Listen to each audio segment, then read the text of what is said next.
एक दफा की बात है। दूर एक बहुत खूबसूरत और आलीशान रियासत थी, जिसका बादशाह शाहमीर बहुत नेक दिल और अवाम पर रहम करने वाला था, और मलिका फौजिया बहुत हसीन और सलीकामंद थी। इन दोनों का एक ही बेटा था, जिसका नाम शहजादा कामयार था। वो रियासत का वाली अहद और होने वाला बादशाह था, लेकिन बादशाह शाहमीर अपने बेटे कामयार पर कोई जिम्मेदारी डालने से डरता था, क्योंकि कामयार बचपन से ही बहुत ज्यादा नॉटी, जिद्दी और बिगड़ा हुआ लाडला था। कामयार को दोस्तों के साथ पार्टीज करना, शहर में घूमना फिरना और हर वक्त फन करना बहुत पसंद था। जब भी बादशाह शाहमीर उससे किसी काम की बात करते, तो कामयार बहाना बनाकर वहां से निकल जाता। मलिका फौजिया भी अपने बेटे कामयार की इन आदतों से बहुत परेशान थी। बादशाह और मलिका चाहते थे कि कामयार जिम्मेदार इंसान बन जाए, ताकि रियासत की सारी जिम्मेदारी उस पर डाली जाए। मगर कामयार का कोई इरादा नहीं था। वो दिन भर सोता रहता और रात भर पार्टी करता रहता था। एक रात शहजादा कामयार पार्टी करके महल वापस जा रहा था कि रास्ते में एक बुजुर्ग अजनबी नजर आया। वो बुजुर्ग कोई आम इंसान नहीं, बल्कि एक जादूगर था। कामयार ने घोड़ा रोका और उस बुजुर्ग पर गुस्से से चिल्लाया, तुम इस रास्ते पे क्यों फिर रहे हो?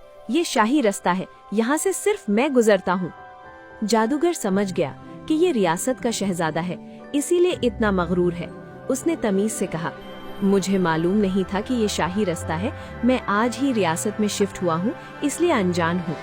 उसने माफी भी मांगी, मगर फिर भी कामयार ने बदतमीजी की और गुस्सा करते हुए वापस महल चला गया। जादूगर घर गया और अपनी बीवी और बेटी को सब कुछ बताया। उसकी बेटी एक परी थी, फेरी आयरा। जब आयरा ने कामयार के रवैये के बारे में सुना तो उसे बहुत गुस्सा आया। उसने कहा, ऐसे लापरवाह और बदतमीज शख्स को कभी बादशाह नहीं बनना चाहिए। ऐसी सोच आवाम को जुल्म में डाल देगी।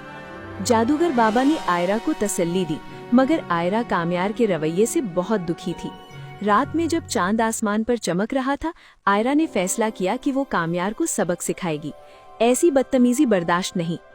कुछ दिन बाद कामयार अपने दोस्तों के साथ शिकार पर निकला। फेरी आयरा उसकी पीछे पीछे चली। कामयार ने अपना शाही टेंट लगाया तो फेरी आयरा ने जादू से उसका टेंट गायब कर दिया। कामयार गुस्से में गरज उठा, तुम होती कौन हो मेरा टेंट गायब करने वाली? आयरा ने जवाब दिया, मैं उस बुजुर्ग की बेटी हूँ जिससे तुमने कुछ दिन पहले बदतमीजी की थी। अगर मेरे बाबा शाही रास्ते से नहीं गुजर सकते तो तुम भी रियासत के बाहर टेंट नहीं लगा सकते। कामयार बहुत गुस्सा हुआ और बदला लेने का इरादा करते हुए वापस महल चला गया। उस रात कामयार ने गुस्से में आयरा से बदला लेने का प्लान सोचा। अगली सुबह कामयार सीधा आयरा के घर गया। उस वक्त जादूगर और उसकी बीवी बाग में मीठे फल खा रहे थे और आयरा तितलियों के साथ खेल रही थी।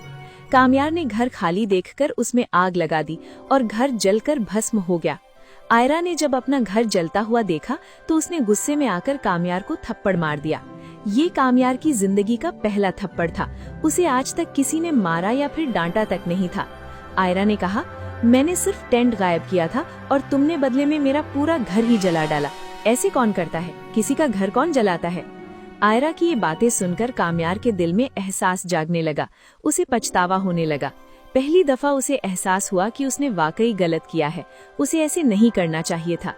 फिर आयरा और उसके वालिदैन वहां से चले गए और इसी रियासत के दूसरे कोने में जादू से नया घर बनाकर शिफ्ट हो गए।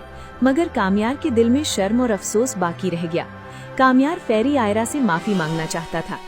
कामयार का रवैया दिन ब दिन बदलता जा रहा था। उसे अपनी गलती का शिद्दत से एहसास था। कुछ दिन बाद बादशाह शाहमीर और मलिका फौजिया ने भी कामयार में तब्दीली महसूस की। अब वो ना तो लेट नाइट पार्टीज करता, ना ही किसी से बदतमीजी करता था। फिर एक दिन कामयार घोड़ा लेकर आयरा को ढूंढने निकला। उसने रियासत का कोना कोना छान मारा और आखिरकार उसे रियासत के आखिरी कोने में एक खूबसूरत घर नजर आया, बिल्कुल वैसा घर जैसा उसने आयरा का जलाया था। वो समझ गया कि ये आयरा का नया घर है। उसने दरवाजे के बाहर फूल, बलून्स और एक बड़ा सॉरी बोर्ड रखा और दरवाजा खटखटाया। आयरा बाहर आई, सब देखा, मगर सॉरी एक्सेप्ट नहीं की। कामयार ने दोबारा सॉरी कहा, फिर भी आयरा ने मना कर दिया और वो उसे बिगड़ा हुआ लड़का कहकर वापस चली गई। कामयार वापस अपने महल लौट आया और वो पूरी रात नहीं सो सका। सुबह उसने अपनी माँ को सब बयान किया और पूछा, अम्मी, क्या मैं वाकई इतना बुरा हूँ? मलिका फौजिया ने प्यार से कहा, हाँ बेटा, तुम बिल्कुल वैसे ही हो। कामयार ने कहा, मुझे अच्छा इंसान बनना है, ऐसा लड़का जिसे आयरा पसंद करे। मलिका मुस्कुराई। उसे समझ आ गया कि कामयार को आयरा से मोहब्बत हो चुकी है। उस दिन कामयार ने फैसला किया कि वो अपनी सारी बुराइयां छोड़ देगा। अब वो ना लेट नाइट पार्टीज करता, ना किसी से बदतमीजी करता। धीरे धीरे वो सही मायनों में बदल गया। फिर एक दिन कामयार दोबारा आयरा के घर गया और उसके वालिदैन से कहा कि वो आयरा से शादी करना चाहता है। लेकिन आयरा ने ना सिर्फ शादी से इनकार किया बल्कि माफ करने से भी दोबारा इनकार कर दिया और कहा, तुम इतनी जल्दी नहीं बदल सकते, तुम बुरे थे, बुरे हो और बुरे ही रहोगे। कामयार को ये बात बहुत बुरी लगी और कामयार रोता हुआ वापस लौट आया। उसने अपनी माँ से कहा, मैं आयरा से मोहब्बत करता हूँ, पर वो मेरी कोई बात मान ही नहीं रही। मलिका फौजिया ने कहा, अगर तुम्हारा प्यार सच्चा है तो एक दिन आयरा को भी मोहब्बत हो जाएगी। अगले दिन भी कामयार सॉरी कहने आया, पर आयरा ने नहीं माना और ऐसे वो रोज आने लगा और आयरा रोज उसे बुरा भला कहकर भगा देती। मगर अब आहिस्ता आहिस्ता आयरा के दिल में भी नाराजगी कम होने लगी थी। धीरे धीरे आयरा के दिल में भी कामयार के लिए जगह बनने लगी। वो सुबह उठकर पहली चीज ये देखती कि कामयार आया है या नहीं। कामयार रोज सुबह आयरा की विंडो के सामने सॉरी का बोर्ड लेकर बैठा होता था। आयरा रोज सुबह सबसे पहले उसे ही देखती थी। और फिर यूं हुआ कि एक दिन जब कामयार सुबह सुबह आयरा के घर जा रहा था तो उसे रास्ते में एक बुरी चुड़ैल ने कैद कर लिया। आयरा जब सोकर उठी और उसने विंडो से देखा तो कामयार वहाँ नहीं था। आयरा का दिल अचानक से घबरा गया। उसने सोचा, कामयार तो रोज आता है, लेकिन आज क्यों नहीं आया, कहीं उसे कुछ हो तो नहीं गया। वो घबरा गई और उसने पूरी रियासत छानी, मगर कामयार नहीं मिला। रात को जादूगर बाबा ने तंत्र मंत्र से मालूम किया कि चुड़ैल ने कामयार को काली घाटी में कैद कर रखा है। आयरा ने कहा, मैं कामयार को जरूर बचाऊंगी। काली घाटी का रास्ता बहुत खतरनाक था, नदियाँ, पहाड़, अंधेरा, मगर आयरा ने हिम्मत नहीं छोड़ी। आखिरकार वो चुड़ैल के घर पहुंच गई। चुड़ैल कामयार पर काला जादू कर रही थी। आयरा ने जादू से चुड़ैल को भस्म कर दिया और कामयार को आजाद कर लिया। कामयार ने आयरा को देखकर खुशी से कहा, तुम मुझे बचाने आई हो, मतलब तुमने मुझे माफ कर दिया।